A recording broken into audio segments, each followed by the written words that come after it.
So we're here at AMD learning about the AI upscaling. You talked about like democratizing gaming for people on mid-range systems. We also do a lot of sim racing where latency is really important. Right. So you can upscale for pixel quality. But is there any impact on latency? Can you improve latency with AI? Well, that's really the point, right?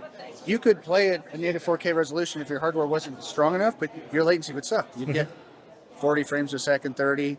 Your responsiveness would be bad. Yeah. If I can render that native at 1080p instead of 4K, for example, You're getting more frames. You're getting a much higher frame rate, and you're using AI to upscale it, which is much lower latency than running it at 4K natively. Yeah. So maybe you're getting, 60, 70 frames per second. So it's a much faster, more responsive experience.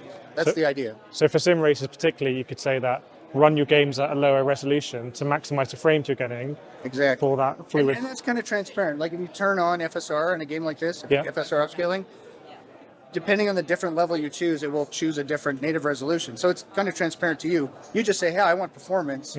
It'll choose a lower resolution, then upscale it to 4K or whatever you're using, right? So how kind of foolproof is that? If I start a sim racing game and I'm not used to like adrenaline or this kind of stuff? Yeah, you don't have to do anything. Just set it in the thing. Just be like, hey, generally if you set, let's say you want a performance preset. So most games have ultra and high and medium.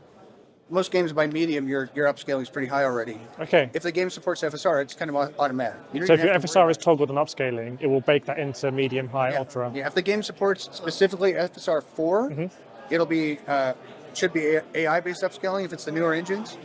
We do have non-AI upscaling, so if you have an older card that doesn't support that, you still get that same experience. The image quality isn't quite as good as AI, but once again, you've got the latency. Like if any Twitch game, racing, first-person shooter, right? It's all about how quickly you can target things, how quickly you can respond on the controller. So frame rate's king, man. Like frame rate's king.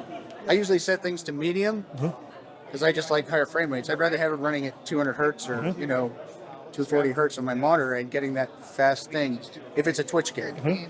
Otherwise, if it's a single player, like just enjoy the visual. It's not as twitchy. So are there any, I saw some, I think F1 on the screen. Are there any particular racing games that AMD work with to kind of like improve something back to forth? Or? Pretty much all of them. Like every developer, I mean, if you're a game developer, you need to work with the hardware you're going to use. We make the hardware in every major game console. So if you're ever going to make a game port to Xbox, PlayStation, PCs at large, laptops, we own a big part of the market. So you can't ignore either AMD or our competition if they're that big, right? So you have to work with us, and so we make it as easy as we can and engage all our developers. And then finally, because we know it's expensive now, it's more expensive to build these systems if you're a PC gamer. Any tips you can give people building systems now? Like, should they lean more into the AI upscaling and you can choose more like budget mid-range components now? Yeah, I would say yes. First of all, absolutely lean into the if your dollar goes not quite as far and you got to have a mid-range system, you can do beautiful things at lower detail levels with using AI to upscale, stuff like that. I would also say, and this almost sounds counterintuitive, do you know about our X3D processors? I know about the extra cache, but I think our viewers would be interested to hear more about it. So the reason we make the fastest gaming processors on the planet right now is because we invented something called 3D VK.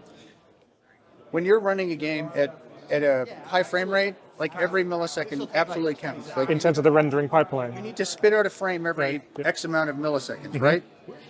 One of the best ways to reduce latency between frames so that the hardware can spit out the next one is to not have to reach out to system memory. System memory is fast, but it's much slower than keeping the instructions within the CPU. And so if we have this giant amount of memory direct on the CPU as a giant cache, that means we're reaching out to system memory less. So how much cache are we talking on the latest X3D?